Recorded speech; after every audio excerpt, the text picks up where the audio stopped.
नमस्कार, केतकीज डिलिशियस किचनमध्ये आपल्या सगळ्यांचं खूप खूप स्वागत. आज आपण बघणार आहोत एक वेगळा पदार्थ, तो म्हणजे पिटा ब्रेड शॉर्मा. चला तर मग आपण सुरू करूया. ही रेसिपी किटी पार्टीसाठी किंवा स्टार्टरसाठी खूप छान आहे. कधीतरी असं वेगळं काहीतरी खावंसं वाटलं त्यासाठी पण खूप छान मेनू आहे, पटकन होणारा आहे. थोडासा टाईम लागतो फर्मेंटेशनसाठी, पण खूप छान रेसिपी आहे. लहान मुलांपासून ते मोठ्यांपर्यंत सगळ्यांना आवडेल ही रेसिपी. चला तर मग आपण साहित्य बघूया. मी इथे शॉर्मा जो आहे, पनीर शॉर्मा बनवण्यासाठी जे साहित्य लागणार आहे ते मी सांगते. इथे मी सगळ्या प्रकारच्या भाज्या घेतल्या आहेत. पिवळी सिमला मिरची, टोमॅटो, हिरवी सिमला मिरची, कांदा. पिवळी सिमला मिरची अवेलेबल होती म्हणून मी ती ॲड करत आहे. आणि सॅलडसाठी लागणार आहे लांब चिरलेला कांदा, कोबी. कोबीच्या जागी तुम्ही लेट्यूसची पानं पण घेऊ शकता. इथे मी मध्ये असे कट करून घेतलंय पनीर. तुम्ही किसून पण घेऊ शकता. आणि हे सगळे लागणारे मसाले आहेत: हळद, तिखट, धना पावडर, कसुरी मेथी, जिरा पावडर, लसूण पेस्ट, लिंबू. आणि पिटा ब्रेड बनवण्यासाठी लागणारं साहित्य आहे, मी इथे 1 कप, बरोबर 1 कप पूर्ण प्लेन असा मैदा घेतलेला आहे. या जागी तुम्ही गव्हाचं पीठ पण यूज करू शकता किंवा अर्ध गव्हाचं पीठ आणि अर्धा मैदा हे पण तुम्ही यूज करू शकता. इथे बरोबर 1 टेबलस्पून, टीस्पून नाही, टेबलस्पून मी इथे साखर घेतलेली आहे. तुम्ही हा नॉर्मल जो चमचा असतो आपल्या घरामध्ये त्याच्याने जरी 1 चमचा पूर्ण भरून साखर घेतली तरी चालेल, काही हरकत नाही आहे. इथे मी 1/4 टीस्पून मीठ घेतलेलं आहे आणि ड्राय ईस्ट घेतलेला आहे. इथे तुम्ही इन्स्टंट ॲक्टिव्ह ईस्ट पण यूज करू शकता. चला तर मग आपण सुरू करूया. मी इथे बाउल घेतलाय. आता आपल्या घरात जी नॉर्मल वाटी असते त्या वाटीने 1 वाटी, पूर्ण प्लेन 1 वाटीने कोमट पाणी घेतलेलं आहे. जास्त गरम पण नाही पाहिजे, पूर्ण कोमट पाणी पाहिजे आपल्याला. त्यामध्ये आता टाकायचं आहे आपल्याला 1 टेबलस्पून साखर. साखर व्यवस्थित विरघळून घ्यायची आहे. पूर्णपणे विरघळल्यानंतरच आपल्याला बाकीचे इन्ग्रेडियंट ॲड करायचे आहेत. आता साखर जी आहे ती पूर्णपणे विरघळली आहे. आता आपल्याला ॲड करायचं आहे मीठ. आणि आता ॲड करायचं आहे लास्टला ईस्ट. ईस्ट जे आहे मी इथे 1/2 टेबलस्पून घेतलेला आहे. पूर्ण असं प्लेन करून घ्यायचंय.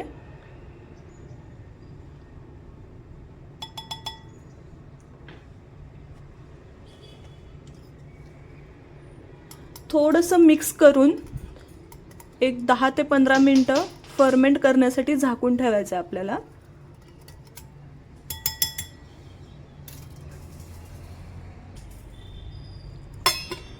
एक 10 ते 15 मिनिटासाठी आपण साईडला ठेवूया. आता नेक्स्ट प्रोसेस जी आहे ते आपण पनीर शॉर्मा तयार करायला घेऊया. पनीर शॉर्मासाठी आपल्याला आधी मॅरिनेशन तयार करून घ्यायचं आहे. मी इथे 2 ते 3 टेबलस्पून तेल टाकलंय. तुम्ही या जागी ऑलिव्ह ऑइल पण यूज करू शकता. आता आपल्याला ॲड करायचं आहे यामध्ये 1 चमचा हळद, मिरची पावडर. मिरची पावडर आपापल्या आवडीनुसार, चवीनुसार ॲड करायचं आहे, जसं तुम्हाला तिखट स्पायसीनेस पाहिजे तसं. इथे 1 चमचा धना पावडर. ही जी आहे ती जिरा पावडर, लसूण पेस्ट, कसुरी मेथी आणि लास्टला लिंबू टाकायचं आहे.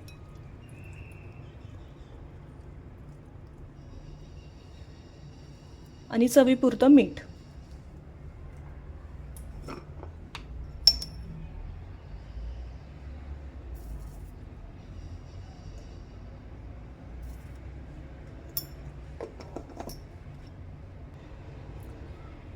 मी बेसन सांगायचं विसरले होते. 1 चमचा बेसन तुम्ही भाजून पण टाकू शकता किंवा न भाजताही टाकू शकता. आता आपल्याला बघायचं आहे आपलं ईस्ट जे आहे ते फर्मेंट झाले का. तर पाहू शकता छान असं फर्मेंट झालेलं आहे.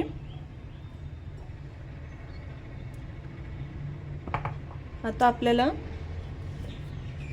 1 कप मैदा जो घेतलेला आहे तो टाकायचा आहे.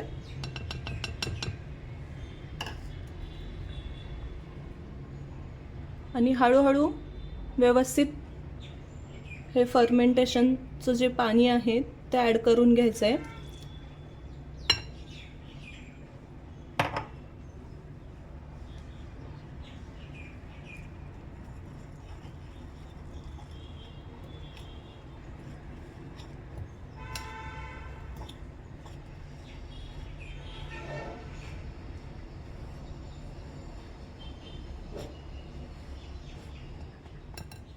आणि बाकीचं जे पाणी आहे ते पण आता ॲड करायचं आहे.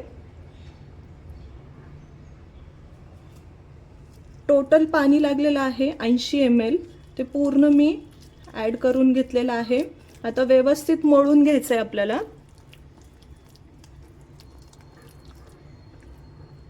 स्टार्टिंगला असं थोडंसं पाणी तुम्हाला असं जाणवेल, खूपच पातळ झाले पीठ असं जाणवेल. पण जसं जसं तुम्ही मळत जाल तसं तसं ते पाणी छान मुरणार आहे त्यामध्ये.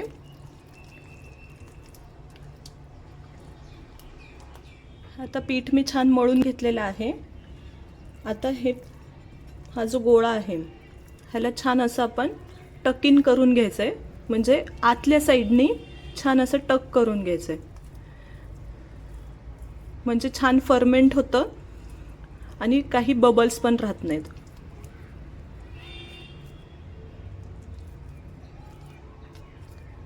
असं पूर्ण वरतून प्लेन दिसलं पाहिजे. आता ह्याच्यावर थोडंसं तेल टाकणार आहोत आणि ह्याला क्लिंग पेपरनी छान झाकून 1 तास फर्मेंटसाठी ठेवणार आहोत. थोडंसं तेल टाकायचं आहे.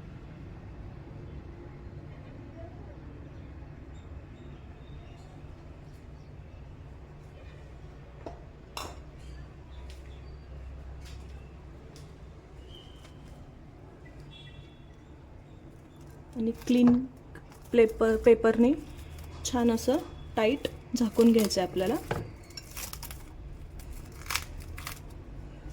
आणि 1 तास कंप्लीट 1 तास छान असं फर्मेंट करून घ्यायचं आहे. आता पनीर शॉर्मा आपण जे मॅरिनेट करून ठेवलं होतं ते आपल्याला शिजवून घ्यायचं आहे छान.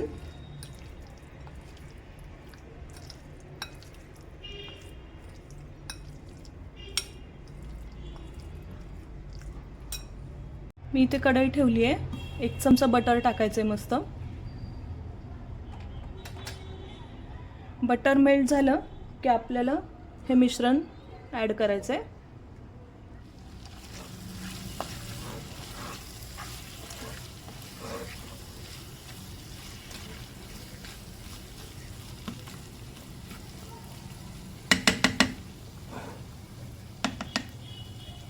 एक 10 मिनटं ह्याला छान वाफ काढून घ्यायची आहे.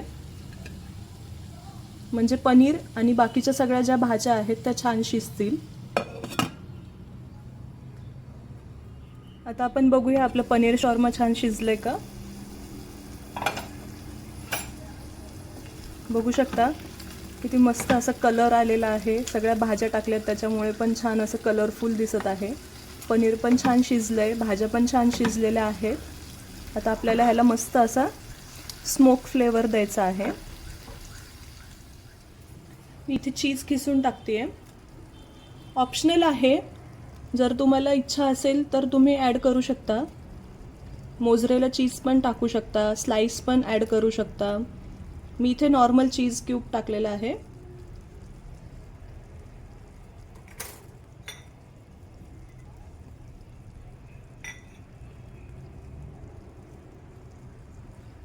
आता हे छान मिक्स करून घेऊया आपण.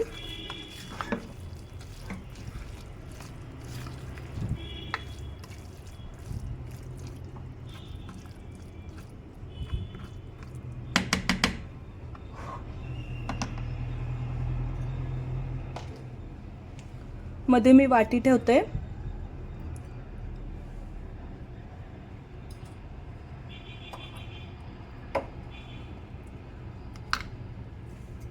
कोळसा पण छान गरम झालाय आणि बटर टाकते. तूप टाकलं तरी पण चालेल, काही हरकत नाहीये. आणि ह्याला छान झाकून ठेवायचं आपल्याला.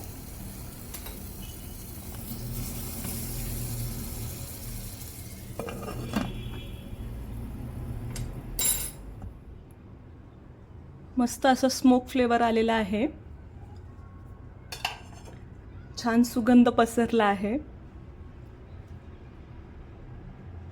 आता आपण ह्याला काढून घेऊया.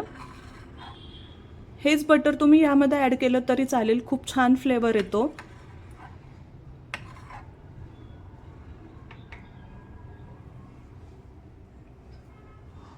आता ह्याला छान मिक्स करून घेऊया आपण.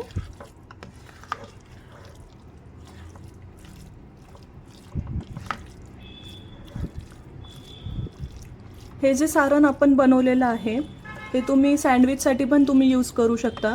खूप छान लागतं ह्याचं सँडविच.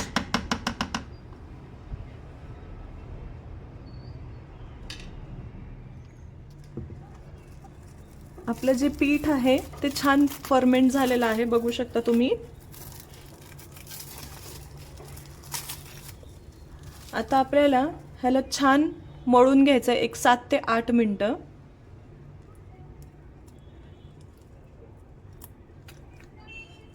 जे काही एअर बबल्स आहेत अनइवन, ते सगळे आपल्याला काढून घ्यायचे आहेत.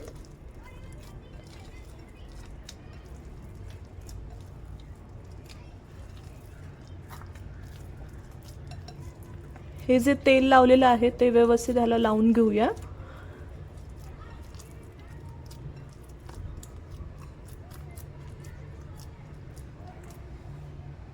आता जी प्रोसेस आहे ती आपण करणार आहोत.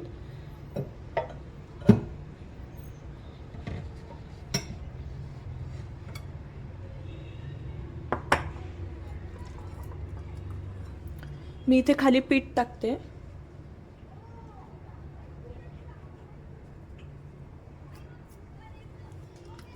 तर हा गोळा घ्यायचा आहे आणि छान ह्याला मळून घ्यायचं आहे. मळायची पद्धत पण ही अशी असणार आहे.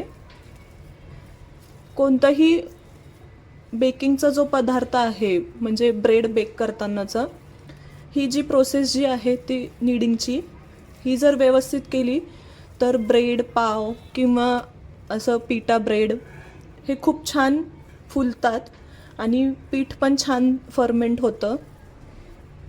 बेक झाल्यावर पण छान असं फुगून येतं.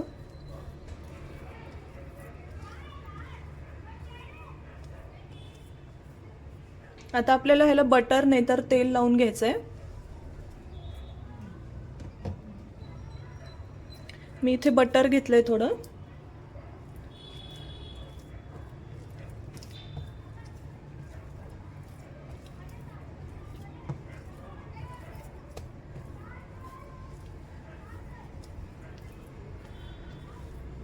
थोडंसं मेसी होतं, पण ही प्रोसेस झालीच पाहिजे कंपल्सरी.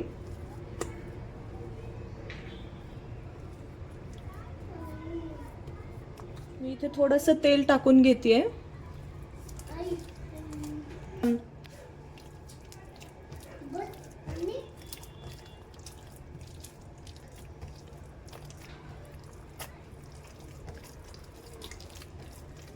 छान असं मळून घ्यायचंय व्यवस्थित.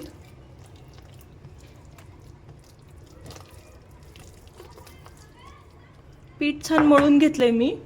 आता आपल्याला असं छान टकिन करून घ्यायचंय आतमध्ये.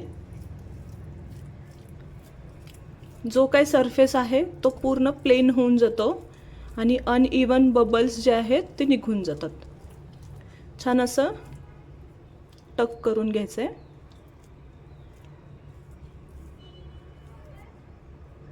बघू शकता किती छान असं प्लेन झालंय.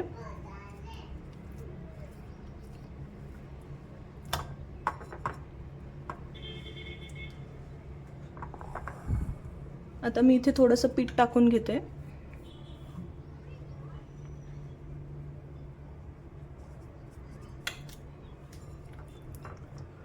ह्याचे आपल्याला समान भाग करून घ्यायचे आहेत.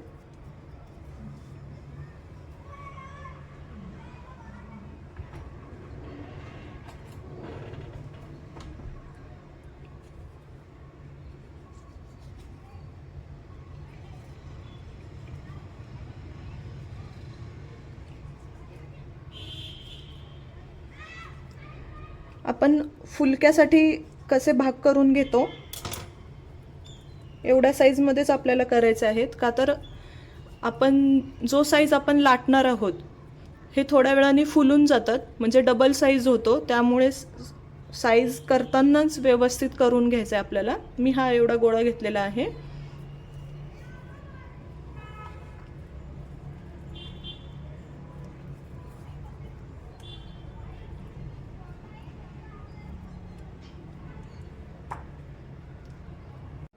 आता आपल्याला ह्याला छान लाटून घ्यायचं आहे.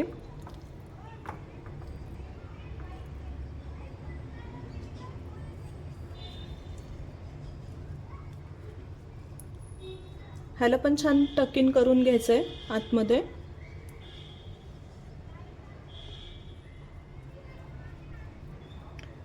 आणि बघू शकता ही एक मेथड आहे, विंडो पॅन मेथड म्हणतात ह्याला. किती तुम्ही ताणलं तरी हे असं दिसलं पाहिजे. ह्याला विंडो पॅन मेथड म्हणतात. ही मेथड ब्रेड किंवा पाव बनवण्यामध्ये खूप महत्त्वाची असते.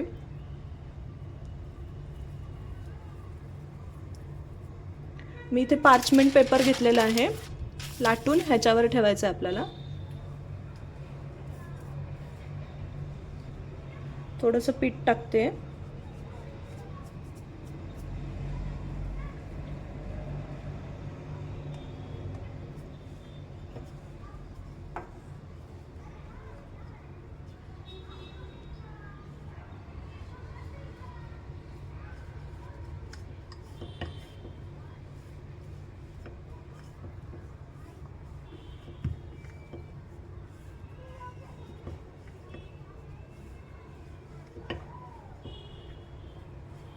लाटताना साईजचा अंदाज घ्यायचा आहे व्यवस्थित.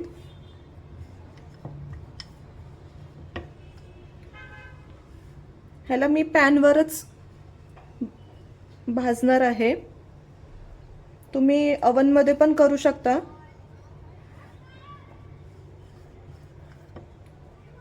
$180°C वर 1 तासासाठी.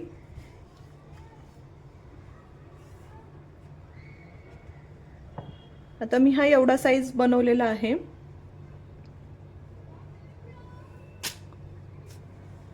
आता आपण असे सगळे लाटून घेऊया. मी इथे बनवून घेतलेले आहेत. आता आपल्याला ह्याला छान भाजून घ्यायचं आहे. तवा तापलाय छान. बघू शकता हे छान बबल्स येत आहेत आता.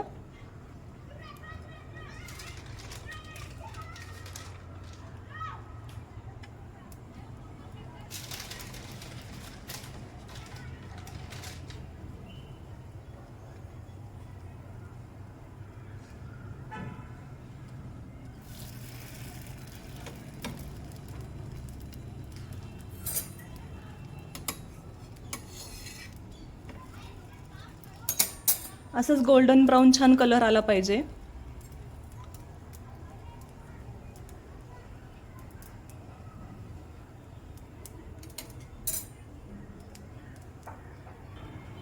थोडंसं मी इथे तूप सोडते.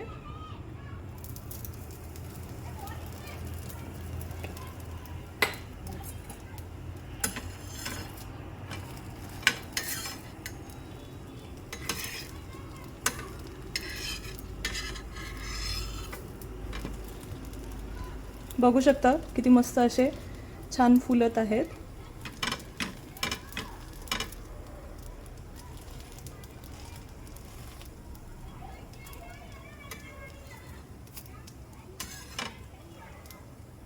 आपले पिटा ब्रेड तयार झालेले आहे. आता मी इथे हे सॅलेड जे आहे ते बनवून घेते. हा जो लांब चिरलेला कोबी आहे तो घेतलाय. ह्याच्यामध्ये लांब चिरलेला कांदा टाकायचा आहे. आणि मी इथे सॉस तयार करून घेतलेला आहे. ह्याच्यामध्ये मेयोनीज, सॉस आणि पेरी पेरी मसाला, फक्त एवढंच मिक्स केलेलं आहे. हे सगळं ह्याच्यामध्ये टाकायचं आहे आपल्याला आणि छान सॅलेडला लावून घ्यायचं आहे.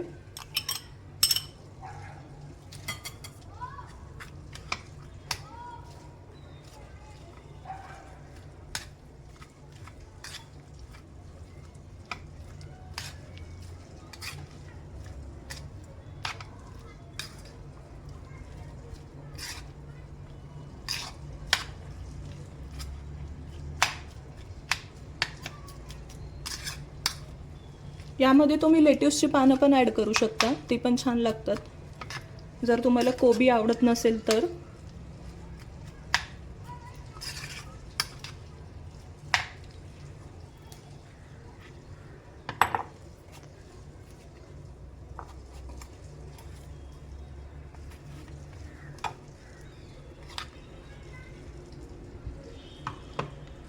मी इथे सॅलड टाकून घेते आहे आणि आपला जो पनीर शॉर्मा बनवलेला आहे तो ह्याच्यावरती लावून घ्यायचा आहे.